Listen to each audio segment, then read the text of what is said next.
We were in really bad traffic, unfortunate situation there. So thanks for staying with us. We're sorry that we're late, but we're really happy to be back in Southwest Florida for the first time in 2023. And we know we'll be back many more times to do a whole host of different things. But today's announcement is really good. It was 4 years ago today that I came down to Bonita Springs. I think I had been in office for just a couple of days at that point back in January of 2019. And we came and we made an announcement that we were going to bring about a new era of stewardship for Florida's natural resources, for our water quality, and for restoration of our Everglades. We signed a major far-reaching executive order which laid out the vision, laid out the policy, and laid out the fact that we were going to put our money where our mouth is when it came to many of these important issues. And so we said we'd fight for the waterways, against the blue-green algae, things like red tide, working to better manage with the Army Corps Lake Okeechobee, also making sure that we recognize the importance of our water to our economy, our fishermen, our tourism industry. I had come to Southwest Florida in 2018 during the campaign, and you had a lot of the hotels and restaurants were doing very poorly because of some of the issues that were happening, a lot of the fishing. So we understood how important that was. So we decided to do something about it, and we made promises to do big things. And I'm happy to say that in the last 4 years, we've delivered on the promises that we made that day 4 years ago.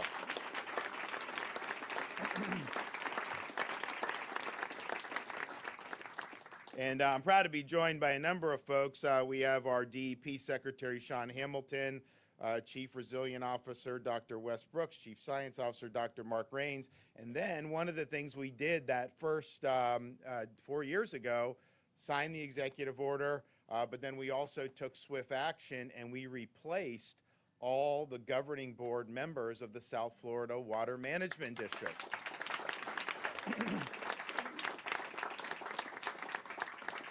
And so we have a number of folks from the district with us. Chauncey Goss, of course, people know from Southwest Florida.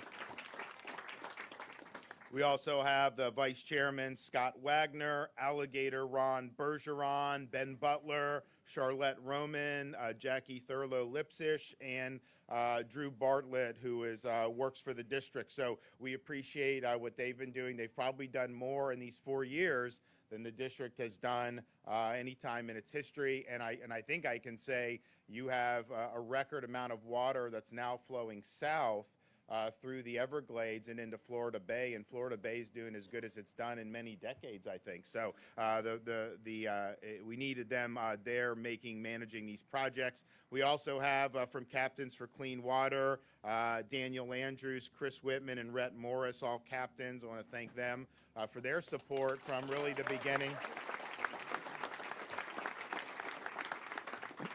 We have Anna Upton from the Everglades Trust, and then from the Everglades Foundation, CEO Eric Eichenberg, Carlos De La Cruz with the Everglades Foundation, Kelly Cox, Audubon, Florida, Dr. Michael Crosby, where's he at? I didn't see. Okay, from CEO of Moat Marine. So one of the things that we did was we decided to basically resurrect the Red Tide Task Force. And we put money in not just with FWC, but also with a partnership with Moat Marine. So they're actually testing things to mitigate red tide blooms. And there's things that are promising, but we've put money in for research on that because, at the end of the day, red tide happens. It's not like it's something that we're necessarily doing. Maybe some of the things humans do contribute, but that's been happening since the 1800s. It's very well documented.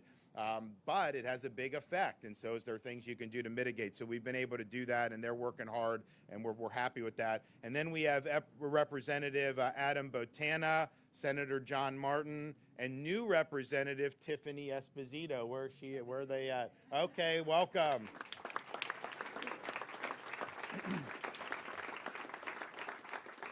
So we said that we were going to seek 4 years ago $2.5 billion over my 4-year term for water quality, Everglades restoration, and those really key projects. That goal represented a $1 billion increase over the previous 4 years. And so there's a lot of people that were happy that we announced this and were pleased, but most people were not thinking we'd be able to deliver on that, just given that it was ambitious. Well, what we ended up doing over 4 years was not $2.5 billion, but $3.3 billion.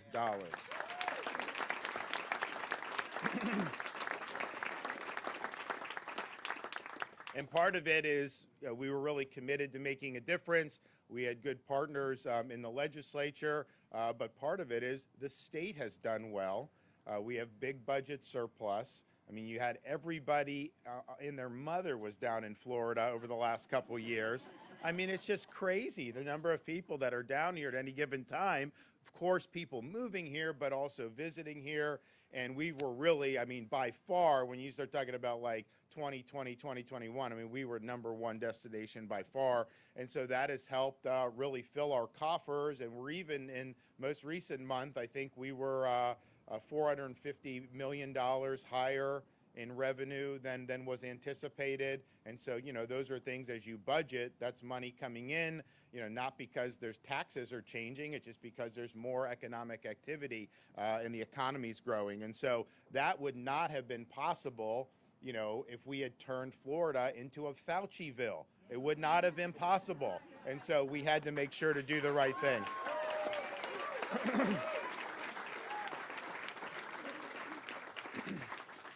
So of the $3.3 billion, of course, there's a whole host of important things in that water quality. The chunk of that for Everglades restoration was almost as much, $1.7 billion, was almost as much as the previous 12 years combined in the state of Florida. So that was really good. So we now have, since our efforts, we've been able to expedite projects, and so more than 50 Everglades restoration projects have either been completed, broke ground, or have hit a major milestone in the last 4 years. And so the pace has been great, and we want to make sure that we're keeping it up. Of course, we have had fewer harmful discharges out of Lake Okeechobee over these last 4 years than we had in the previous. That's just part of that is a function of working with the Army Corps to manage Lake Okeechobee differently. Part of it is we actually have technologies where we go in to mitigate some of the algae in the lake before it ends up leaving. So there's been a whole host of things that have been really, really good. We're going to continue doing on that. We also did $1.6 billion for water quality and supply improvements. So we established a wastewater grant program to update wastewater infrastructure, including in some parts of the state really needed this, converting septic to sewer, which is important. We've also done record funding to restore Florida's springs. We've invested in alternative water supply projects. And then, as I mentioned, the technologies to treat, predict, and respond to algae blooms, both the blue-green algae and the red tide. We've done more on that than I think probably in the whole history of the state when you think about what we've done. So we're proud to have done that. And of course, we have also signed substantive legislation. 2000, we signed the Clean Waterways Act, which was a big improvement for the state of Florida. We've also done things like do $1.1 billion in resilience projects to help fortify our communities. If you notice, when Ian came through, the things that had been more recently hardened or fortified did a lot better. In fact, you would not have had the power on in some areas for maybe 6 or 8 weeks, but you had some of the substations there had been big improvements to because it was a strong enough storm. If it wasn't done, it would have knocked a lot of this out entirely, and you'd had no chance. So these things are important, and we want to make sure, and that's usually the local communities applying for a grant. We match the grant, and they can do things like really protect and fortify things like critical infrastructure. We also signed legislation. This was not in the executive order, but it's something that we did subsequent. we did the Florida Wildlife Corridor, and so that's over $600 million. We've also done for land conservation, but that wildlife corridor is really a historic thing. There's going to be more that we do to be able to add to that, but that's going to be something that generations of Floridians will be able to enjoy. So we're really, really excited to have made good on promises and to show huge improvement and make big progress. And, you know, a lot of people always say they're going to do things and then they just never follow through, or they do it halfway. We followed through and we did it to the hilt.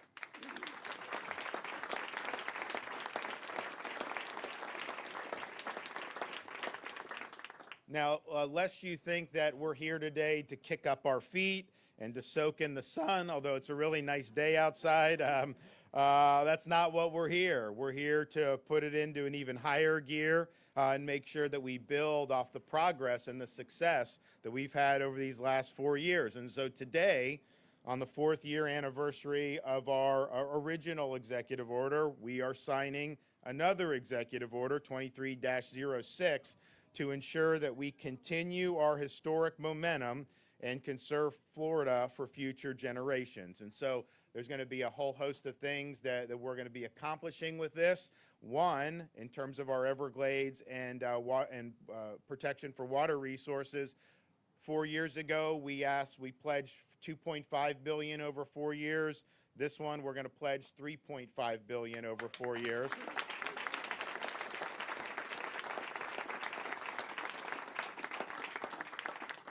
And we look forward to being able to do that, and we're glad we've gotten such great support. I'm also, in this executive order, directing the Department of Environmental Protection to identify and prioritize strategies and projects to expedite water quality restoration in the Indian River Lagoon, which is the most biologically diverse estuary in North America. So we've done a lot on Indian River since I've been governor.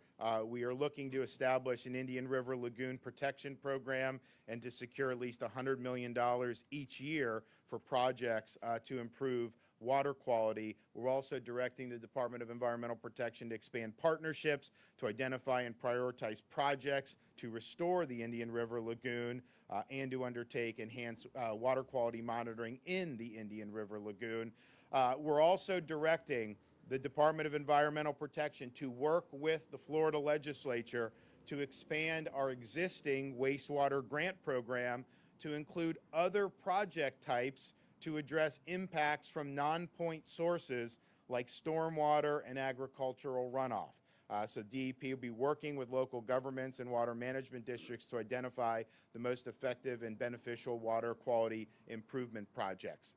I'm also directing the South Florida Water Management District to continue expediting Everglades restoration projects, including projects that reduce the risk of harmful discharges and that will send more water south to the Everglades and Florida Bay. So we have a lot of the things we've been doing have been great. The feds are involved in the southern reservoir.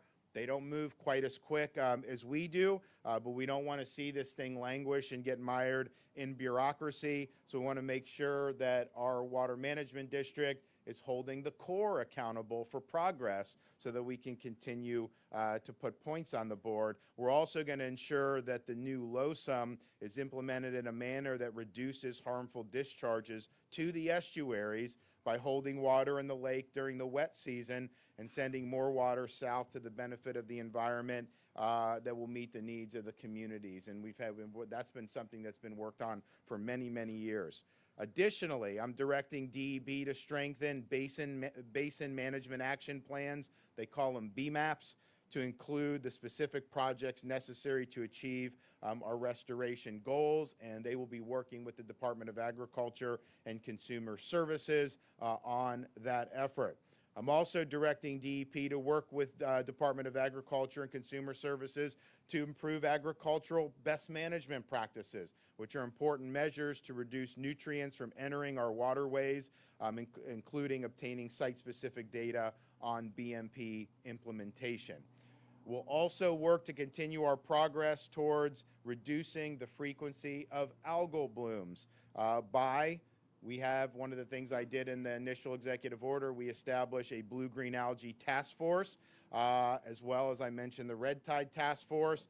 So we're going to continue to lean on those entities to provide additional policy solutions that we can undertake to continue to make gains in this regard. We are going to continue. We created a red tide emergency grant program that we successfully deployed last year in the Tampa Bay area, or what was it, last year or 2 years ago? Do you guys, 2 years? I think it was 2 years ago. We did, and what happens is, you know, you have a bloom, there'll be the fish, and it's terrible, but we have the grants, and the cleanup happens very rapidly, and it lets it recover quicker. When that festers there for days and weeks, it gets really, really bad, and it ends up creating a negative cycle. So we have that for red tide. We're also going to have a similar program for blue-green algae blooms, and so there'll be ways to be able to send to mitigate. You know, we've got different companies that have been involved in mitigating the algal blooms. I got a company from Israel that's down there doing stuff in Lake Okeechobee. So we have the ability to mitigate, and it really makes a difference. And so those are, I think, dollars very, very well spent. We're also directing our Chief Resilience Officer and the DEP to continue our efforts to increase the resilience of our communities, particularly as we've seen with these major weather events. And we've done a lot, and we'll do more. We just passed the legislature just passed a big package in December to help with the hurricane-affected areas, not just Southwest Florida. You know, you actually had some on the east coast of Florida that got hit by Nicole, which, you know, Nicole was not the biggest hurricane in the world, but coming on the heels of Ian, which also, you know, effects were far inland and all the way to the East Coast. You know, you had major erosion of the coast. You had buildings that were falling in. So we're doing things like resilient coastlines. We're doing things, of course, like the Resilient Florida program. We also are going to establish a coral reef restoration and recovery initiative to increase coral and deployment to enhance coastal flood and storm surge protections. And so that's something that's very, very important, and we're going to continue to make progress there. So all being told, this may be a bigger, more comprehensive executive order than we did 4 years ago, but I think that's the right thing to do. You can make progress, you can do good things, and you just got to keep pressing forward. And I know we have so much momentum that I think you're going to see a lot of support in the legislature for this, and I think we're going to continue to be able to do good things for the people all throughout the state of Florida. So I'm excited to be able to sign this today.